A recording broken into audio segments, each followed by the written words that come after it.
Book 10, Canto 2. The Gospel of Death and Vanity of the Ideal.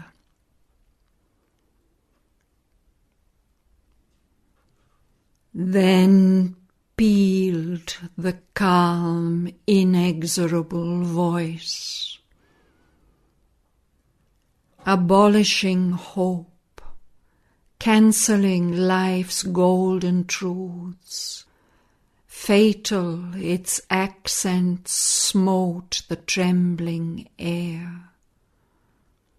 That lovely world swam thin and frail, most like some pearly, evanescent farewell gleam on the faint verge of dusk in moonless eves.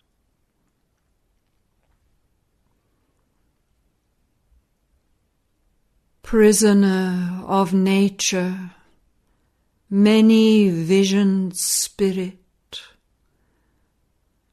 thought's creature in the ideal's realm, enjoying thy unsubstantial immortality, the subtle, marvellous mind of man has feigned. This is the world from which thy yearnings came. When it would build eternity from the dust, man's thought paints images, illusion rounds. Prophesying glories it shall never see, it labours delicately among its dreams. Behold this fleeing of light-tasselled shapes, aerial raiment of unbodied gods, a rapture of things that never can be born, hope chants to hope, a bright immortal choir. Cloud satisfies cloud, phantom to longing phantom leans sweetly, sweetly is clasped or sweetly chased. This is the stuff from which the ideal is formed. Its builder is thought, its base the heart's desire, but nothing real answers to their call. The ideal dwells not in heaven nor on the earth. A bright delirium of man's ardour of hope, drunk with the wine of its own fantasy. It is a brilliant shadow's dreamy trail. Thy vision's error builds the azure skies. Thy vision's error drew the rainbow's arch. Thy mortal longing made for thee a soul. This angel in thy body thou call'st love, who shapes his wings from thy emotions' hues, in a ferment of thy body has been born, and with the body that housed it, it must die. It is a passion of thy yearning cells.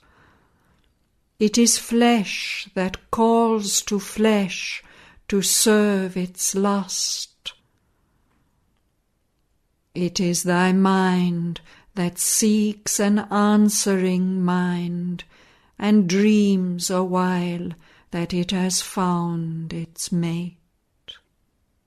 It is thy life that asks a human prop to uphold its weakness lonely in the world, or feeds its hunger on another's life. A beast of prey that pauses in its prowl, it crouches under a bush in splendid flower to seize a heart and body for its food. This beast thou dream'st immortal and a god. O human mind, vainly thou torturest an hour's delight to stretch through infinity's long void and fill its formless, passionless gulfs, persuading the insensible abyss to lend eternity to perishing things, and tricks the fragile movements of thy heart with thy spirits faint of immortality. All here emerges, born from nothingness. Encircled it lasts by the emptiness of space, a while upheld by an unknowing force, then crumbles back into its parent naught. Only the mute alone can forever be. In the alone there is no room for love. In vain to clothe love's perishable mud, thou hast woven on the immortal's borrowed loom the ideal's gorgeous and unfading robe. The ideal never yet was real made. Imprisoned in form, that glory cannot live. Into a body shut, it breathes no more.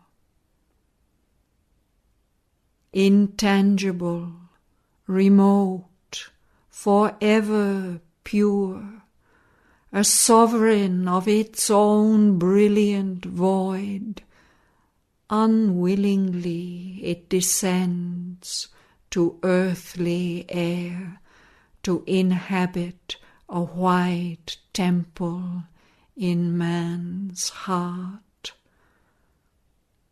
In his heart it shines, rejected by his life.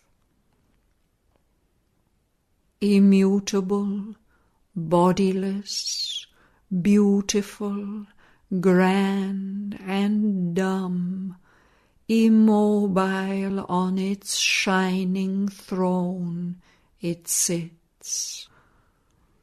Dumb, it receives his offering and his prayer. It has no voice to answer to his call, no feet that move, no hands to take his gifts. Aerial statue of the nude idea, virgin conception of a bodiless God, its light stirs man the thinker to create an earthly semblance of diviner things. Its hued reflection falls upon man's acts. His institutions are its cenotaphs. He signs his dead conventions with its name. His virtues don the ideal's skyey robe and a nimbus of the outline of its face. He hides their littleness with the divine name. Yet insufficient is the bright pretense to screen their indigent and earthy make. Earth only is there, and not some heavenly source. If heavens there are, they are veiled in their own light. If a truth eternal somewhere reigns unknown, it burns in a tremendous void of God. For truth shines far from the falsehoods of the world. How can the heavens come down to unhappy earth, or the eternal lodge in drifting time? How shall the ideal tread earth's dolorous soil, where life is only a labor and a hope, a child of matter, and by matter fed, a fire flaming low in nature's grate, a wave that breaks upon a shore in time, a journey's toilsome trudge with death for goal. The avatars have lived and died in vain. Vain was the sage's thought, the prophet's voice. In vain is seen the shining upward way. Earth lies unchanged beneath the circling sun. She loves her fall, and no omnipotence her mortal imperfections can erase, force on man's crooked ignorance heaven's straight line, or colonize a world of death with gods. O traveller in the chariot of the sun, high priestess in thy holy fancy's shrine, who with a magic ritual in earth's house worshippest ideal and eternal love. What is this love thy thought has deified, this sacred legend and immortal myth? It is a conscious yearning of thy flesh. It is a glorious burning of thy nerves, a rose of dream splendor petaling thy mind, a great red rapture and torture of thy heart. a sudden transfiguration of thy days. It passes, and the world is as before.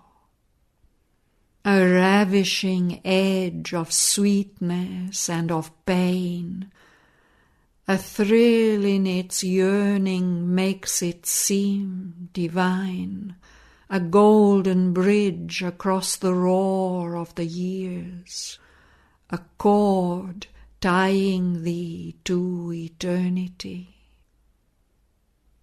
And yet how brief and frail, how soon is spent this treasure wasted by the gods on man, this happy closeness as of soul to soul, this honey of the body's companionship, this heightened joy, this ecstasy in the veins, this strange illumination of the sense.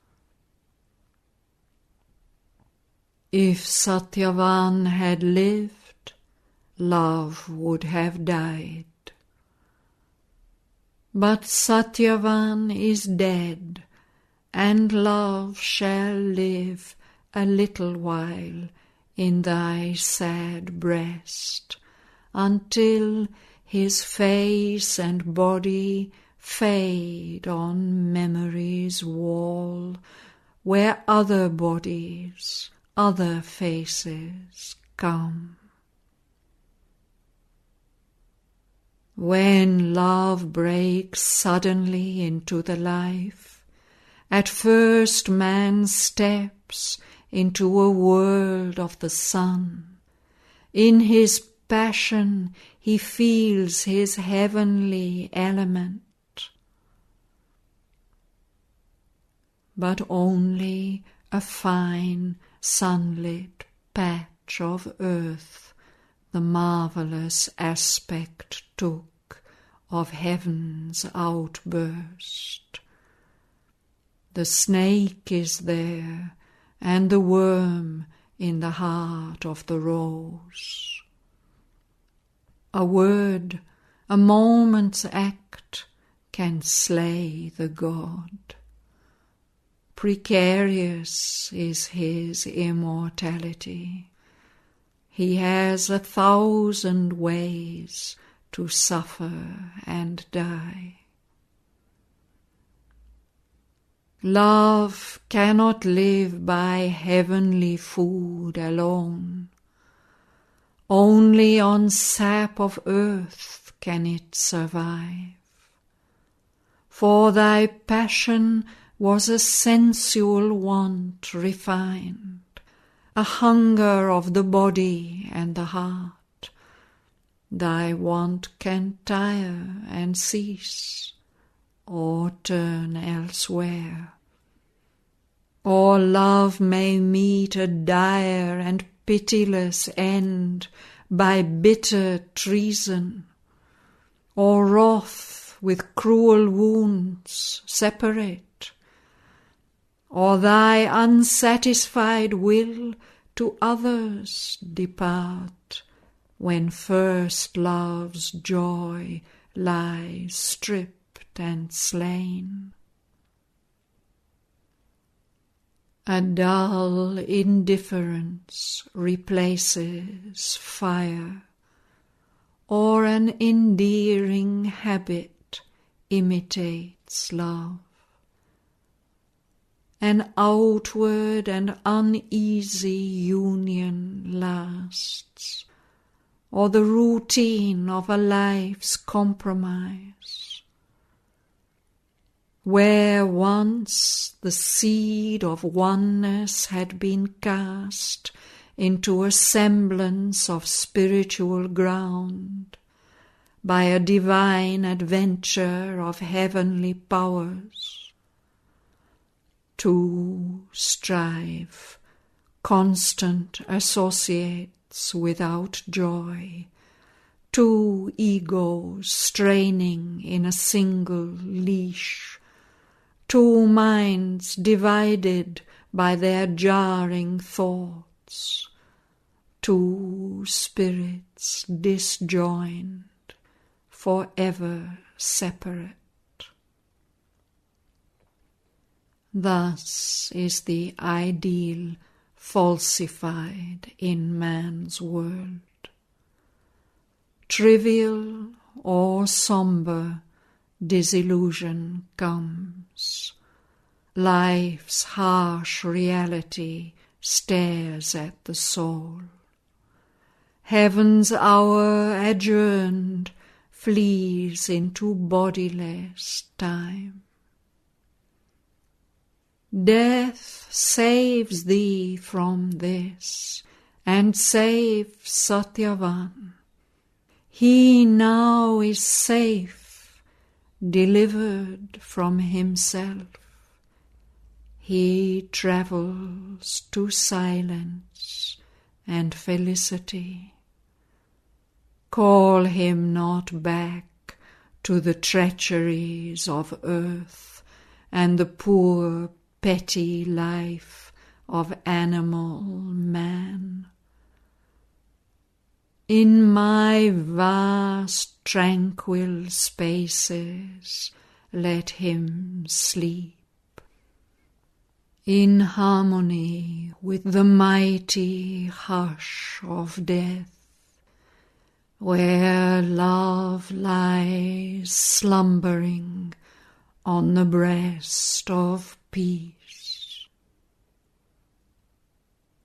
And thou go back alone to thy frail world.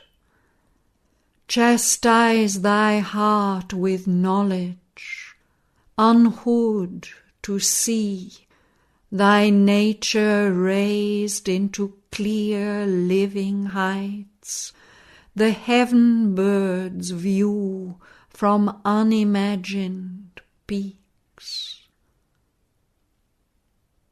For when thou givest thy spirit to a dream, soon hard necessity will smite thee awake. Purest delight began, and it must end.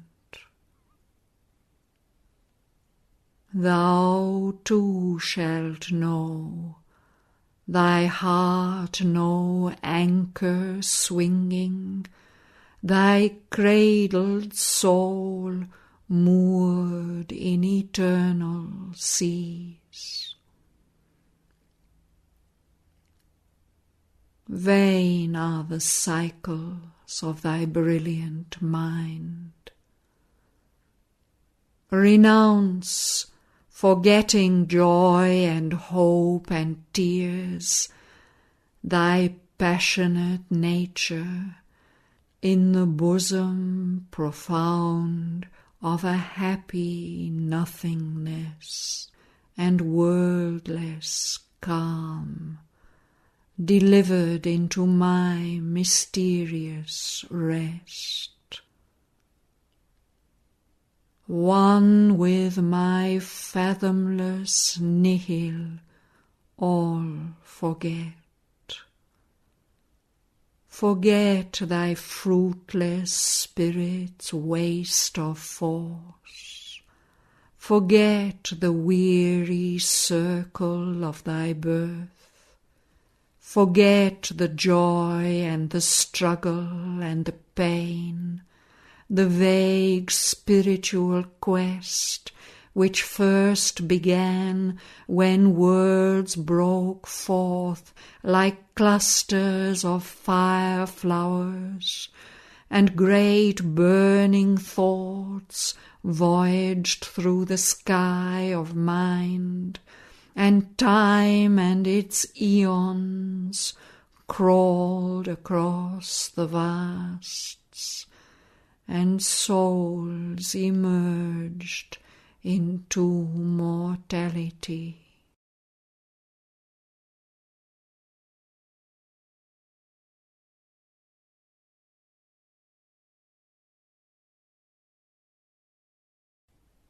But Savitri replied to the dark power,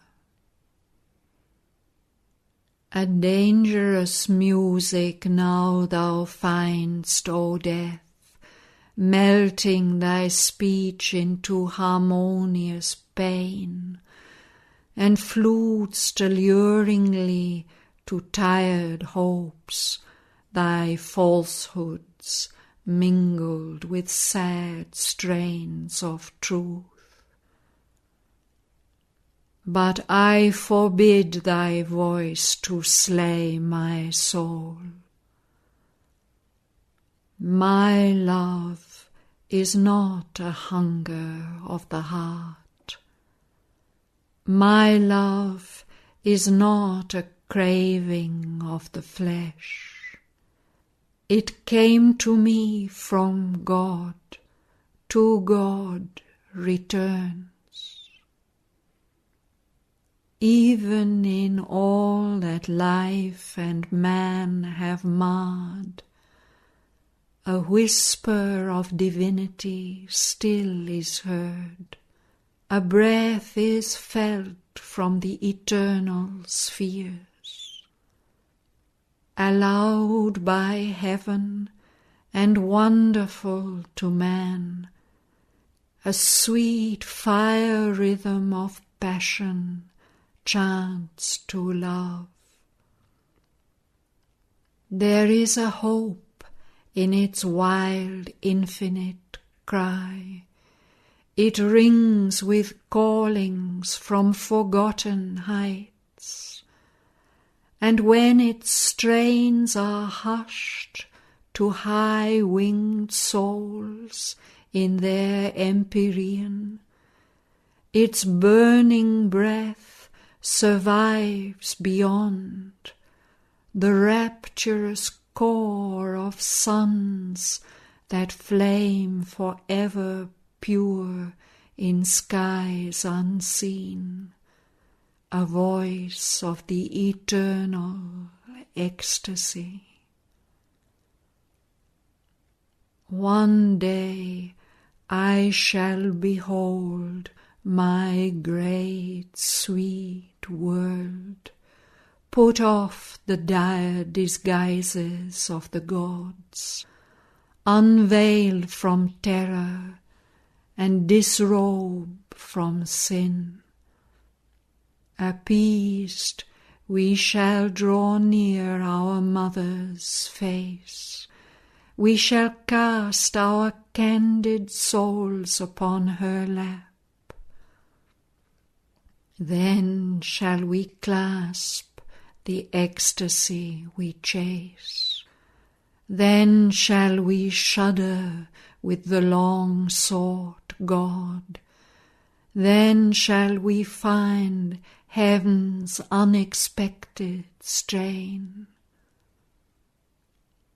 Not only is there hope for Godheads pure, the violent and darkened deities leaped down from the one breast in rage to find what the white gods had missed. They too are safe. A mother's eyes are on them, and her arms, stretched out in love, desire her rebel sons.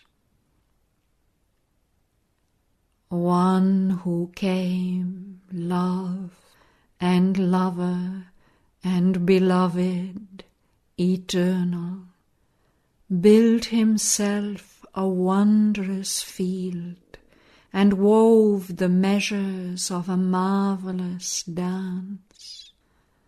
There in its circles and its magic turns, attracted he arrives, repelled he flees.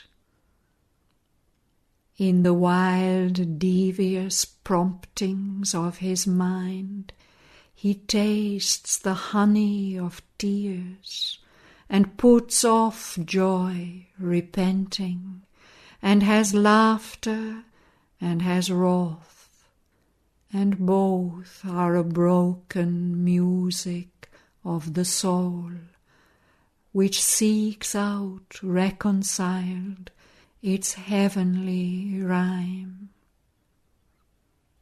Ever he comes to us across the years, bearing a new sweet face that is the old.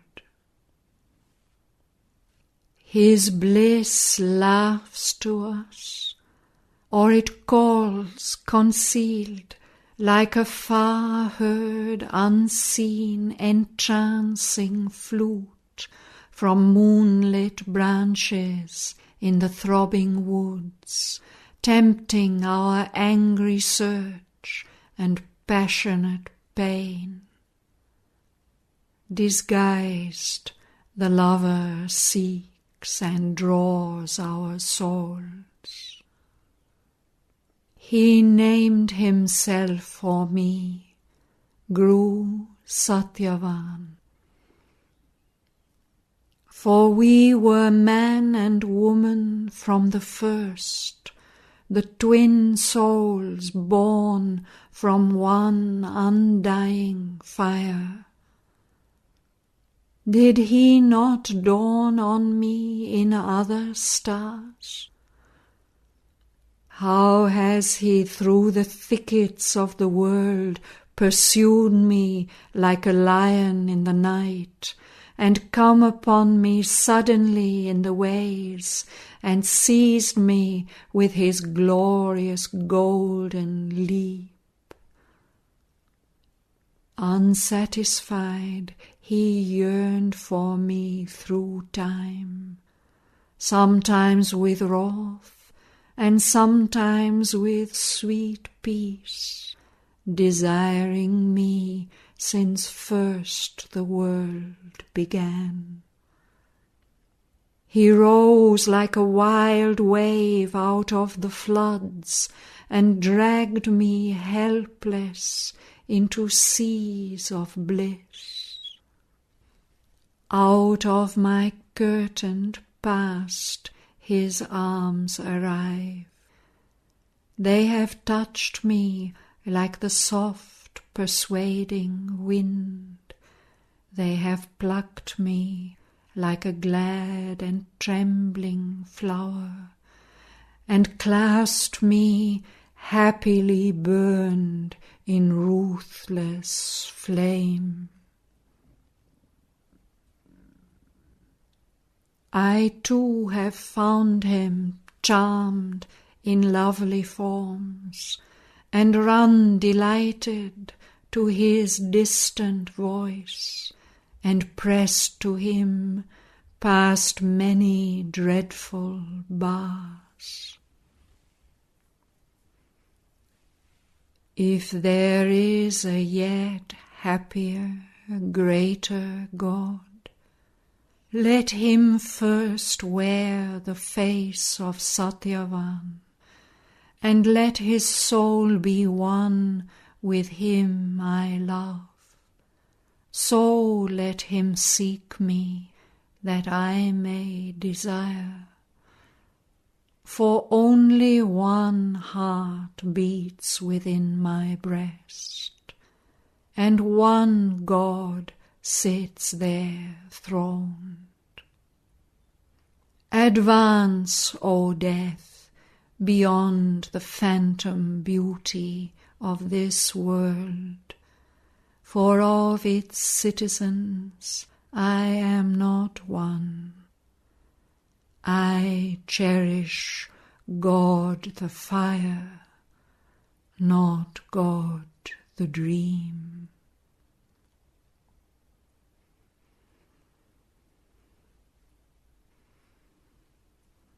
But death once more inflicted on her heart the majesty of his calm and dreadful voice. A bright hallucination are thy thoughts.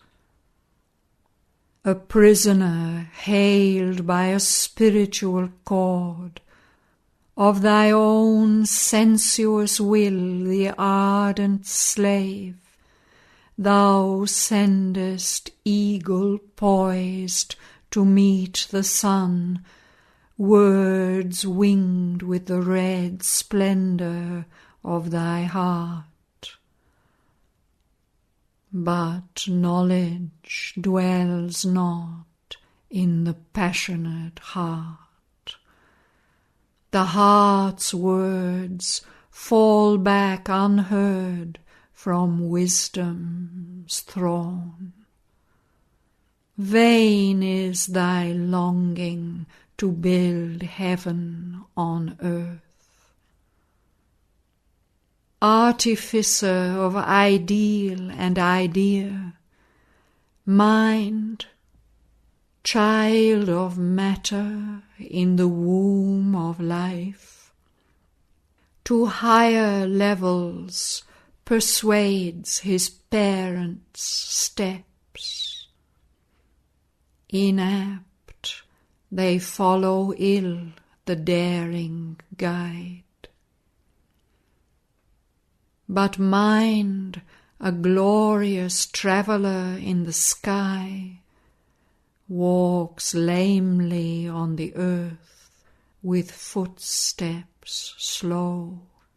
Hardly he can mould the life's rebellious stuff. Hardly can he hold the galloping hooves of sense. His thoughts look straight into the very heavens. They draw their gold from a celestial mine. His acts work painfully a common ore. All thy high dreams were made by matter's mind to solace its dull work in matter's jail, its only house where it alone seems true. A solid image of reality, carved out of being to prop the works of time, matter on the firm earth sits strong and sure. It is the firstborn of created things. It stands the last when mind and life are slain, and if it ended, all would cease to be. All else is only its outcome or its phase. Thy soul is a brief flower by the gardener mind, created in thy matter's terrain plot. It perishes with the plant on which it grows, for from earth's sap it draws its heavenly hue. Thy thoughts are gleams that pass on matter's verge, thy life a lapsing wave on matter's sea. A careful steward of truth's limited means, treasuring her founded facts from the squandering power, it tethers mind to the tent posts of sense. To a leaden grey routine clamps life's caprice, and ties all creatures with the cords of law. A vessel of transmuting alchemies, a glue that sticks together mind and life. If matter fails, all crumbling cracks and falls. All upon matter stands as on a rock. Yet this security and guarantor, pressed for credentials, an impostor proves, a cheat of substance where no substance is, an appearance and a symbol and a naught. Its forms have no original right to birth. Its aspect of a fixed stability is the cover of a captive motion swirl, an order of the steps of energies dance, whose footmarks leave forever the same signs. A concrete face of unsubstantial time, a trickle dotting the emptiness of space. A stable seeming movement without change. Yet change arrives, and the last change is death. What seemed most real once is nihil's show. Its figures are snares that trap and prison the sense. The beginningless void was its artificer. Nothing is there but aspects limned by chance, and seeming shapes of seeming energy. All by death's mercy breathe and live a while. All think and act by the inconscient's grace. Addict of the roseate luxury of thy thoughts, turn not thy gaze within thyself to look at visions in the gleaming crystal mind. Close not thy lids to dream the forms of gods. At last to open thy eyes consent, and see the stuff of which thou and the world are made. Inconscient in the dumb, inconscient void, inexplicably a moving world sprang forth. A wild, secure, happily insensible, it could not rest content with its own truth. For something on its nescient breast was born, condemned to see and know, to feel and love. It watched its acts, imagined a soul within.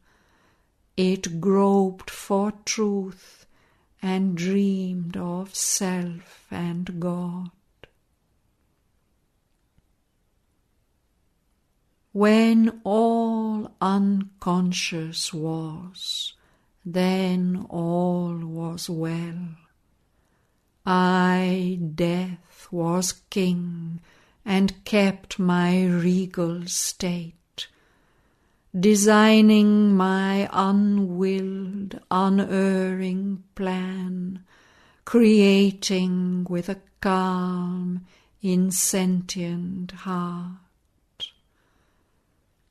In my sovereign power of unreality, obliging nothingness to take a form, infallibly my blind unthinking force, making by chance a fixity like fates, by whim the formulas of necessity, founded on the hollow ground of the inane, the sure bizarrerie of nature's scheme.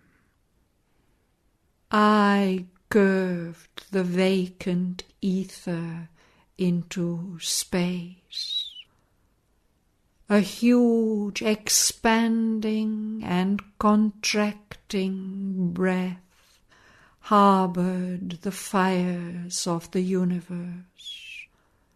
I struck out the supreme original spark and spread its sparse-ranked armies through the inane, manufactured the stars from the occult radiances, marshalled the platoons of the invisible dance. I formed earth's beauty out of atom and gas, and built from chemic plasm the living man. Then thought came in and spoiled the harmonious world. Matter began to hope and think and feel. Tissue and nerve bore joy and agony.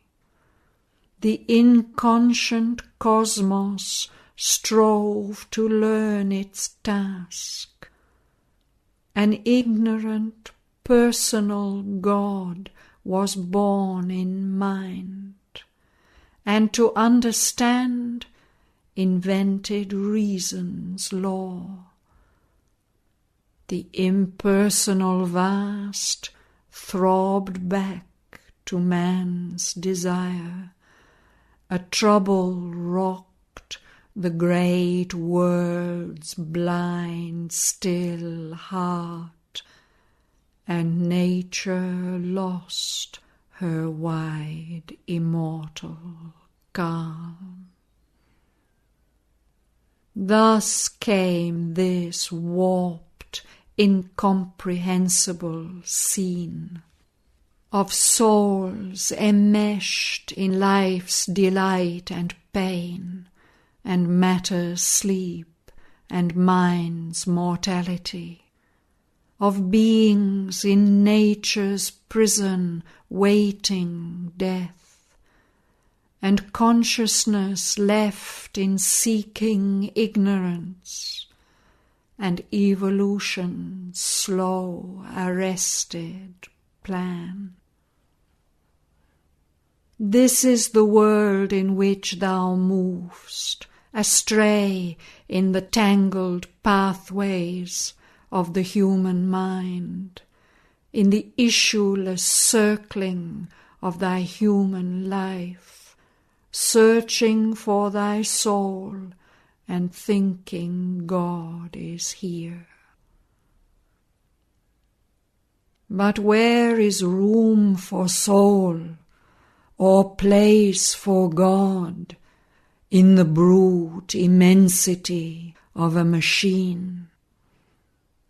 A transient breath thou takest for thy soul, born from a gas, a plasm, a sperm, a gene, a magnified image of man's mind for God, a shadow of thyself thrown upon space.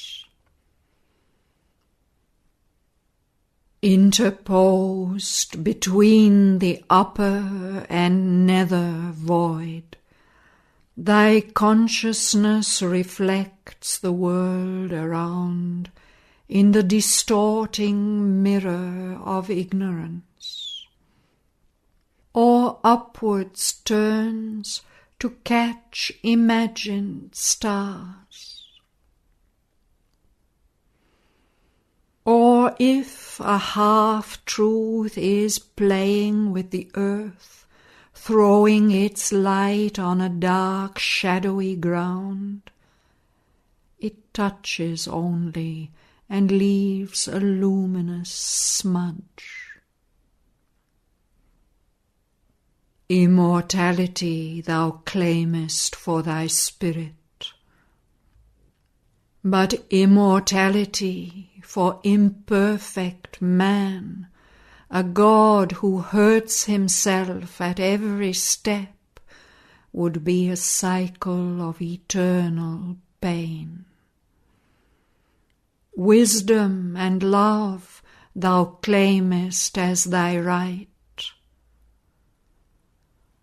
but knowledge in this world is error's mate, a brilliant procuress of nescience,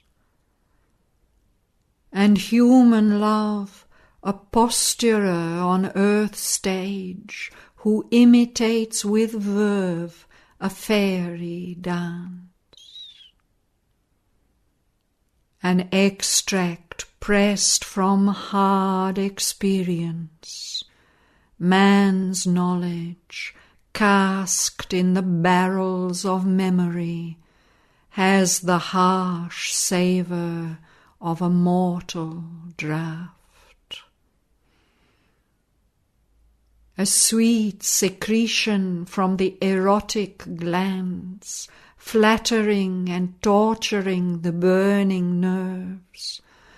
Love is a honey and poison in the breast, drunk by it as the nectar of the gods.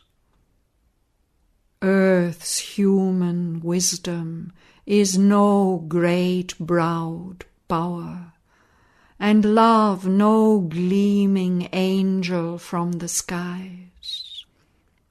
If they aspire beyond earth's dullard air, arriving sunwards with frail waxen wings, how high could reach that forced unnatural flight? But not on earth can divine wisdom reign, and not on earth can divine love be found. Heaven-born, only in heaven can they live, or else there too, perhaps, they are shining dreams. Nay, is not all thou art and doest a dream? Thy mind and life are tricks of matter's force. If thy mind seems to thee a radiant sun, if thy life runs a swift and glorious stream, this is the illusion of thy mortal heart, dazzled by a ray of happiness or light. Impotent to live by their own right divine, convinced of their brilliant unreality, when their supporting ground is cut away, these children of matter into matter die. Even matter vanishes into energies vague, and energy is a motion of old naught. How shall the ideal's unsubstantial hues be painted stiff on earth's vermilion blur, a dream within a dream, come doubly true. How shall the will-o'-the-wisp become a star? The ideal is a malady of thy mind, a bright delirium of thy speech and thought, a strange wine of beauty lifting thee to false sight, a noble fiction of thy yearnings made, thy human imperfection it must share. Its forms in nature disappoint the heart, and never shall it find its heavenly shape, and never can it be fulfilled in time. O soul, misled by the splendor of thy thoughts, O earthly creature with thy dream of heaven, obey, resigned and still, the earthly law. Accept the brief light that falls upon thy days. Take what thou canst of life's permitted joy. Submitting to the ordeal of fate's scourge, suffer what thou must of toil and grief and care. There shall approach, silencing thy passionate heart, my long, calm night of everlasting sleep. There into the hush from which thou camest, retire.